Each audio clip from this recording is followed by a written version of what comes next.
ना नौकरी मिली, ना घर मिला।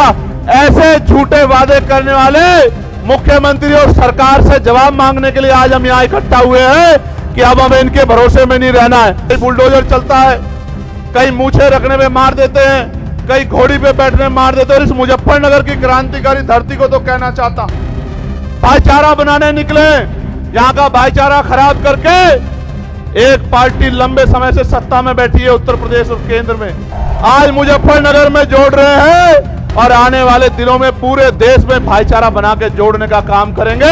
इस भाईचारे को टूटने नहीं देंगे। करना हम आंदोलन करने नहीं निकलेंगे, और निकलेंगे तो हमारे खून से होली नहीं खेल पाएगा, हम पे कोई गोली नहीं चला पाएगा। इसलिए करना कि बाबा साहब अंबेडकर के अधूरे सपने को पूरा करना है, इसलिए करना काशी राम साहब के पूरे जीवन संघर्ष को पूरा करना है। एक मौका आजाद समाज पार्टी को दो, गन्ने का मूल्य 500 रुपए करके देंगे आपको, मेरी बात को याद रखना। 26 नवंबर को मुजफ्फरनगर में चंद्रशेखर आजाद की रैली में पश्चिम यूपी की राजनीति में नई हलचल पैदा कर दी है। सवाल उठ रहा है कि क्या यह रैली सिर्फ शक्ति प्रदर्शन है या फिर 2027 के लिए कोई बड़ा सियासी संदेश है। आज हम समझेंगे इस रैली के मायने, राजनीतिक संकेत और आने वाले समीकरणों पर इसका क्या असर पड़ेगा। और सबसे पहले तो ये जानने की कोशिश करते हैं कि चंद्रशेखर ने मुजफ्फरनगर को ही इस रैली के लिए क्यों चुना।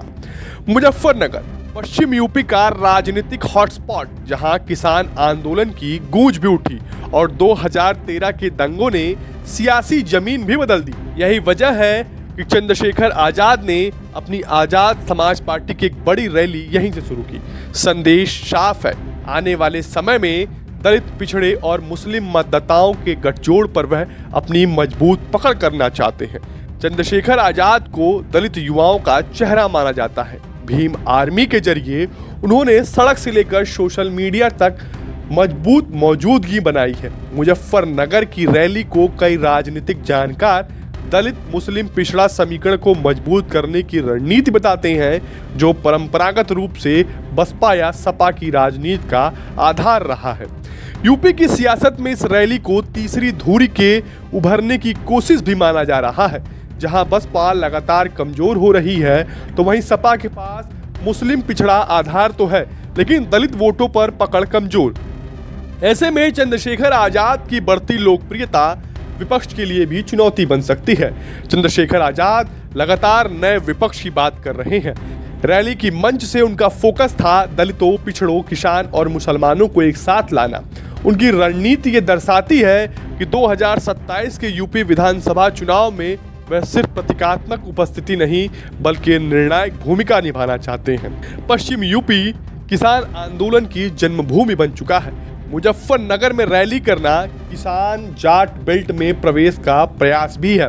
हालांकि जाट राजनीति में अभी भी आरएलडी बीजेपी या आरएलडी सपा समीकरण असर रखते हैं, लेकिन चंद्रशेखर इस स्पेस में भी अपनी जगह खोजते दिख रहे हैं। बीजेपी दलित और गैर यादव पिछड़ा वोट बैंक पर भारी पकड़ बनाए हुए है। ऐसे में चंद्रशेखर की रैली बीजेपी के लिए फिलहाल बड़ी चुनौती नहीं, पर भविष्य में यह विपक्ष की भूमिका को मजबूत कर सकती है, खासकर युवा और दलित मतदाताओं के बीच। चंद्रशेखर खुद को संसद और सड़क दोनों जगह पर मजबूत आवाज के तौर पर पेश करते हैं। उनकी भाषण शैली युवा और आक्रामक है, जो मौजूदा राजनीतिक खालीपन में विकल्प खोज रहे युवाओं को अपील करती है। रैली का मुख्य संदेश समानता, शिक्षा और सम्मान पर केंद्रित रहा। यह बताता है कि चंद्रशेखर एक राइट बेस्ड पॉलिटिक्स को नया आकार देना चाहते हैं, जैसे कभी कांसीराम ने किया था, लेकिन आधुनिक और डिजिटल दौर के अंदाज में।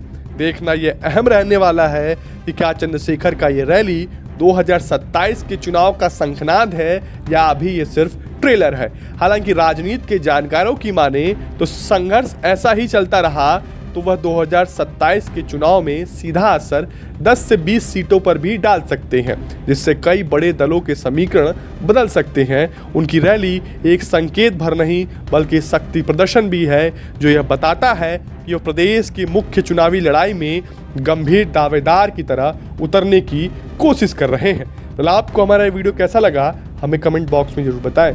देश और दुनिया की तमाम खबरों के लिए देखते रहिए विजन यूपी।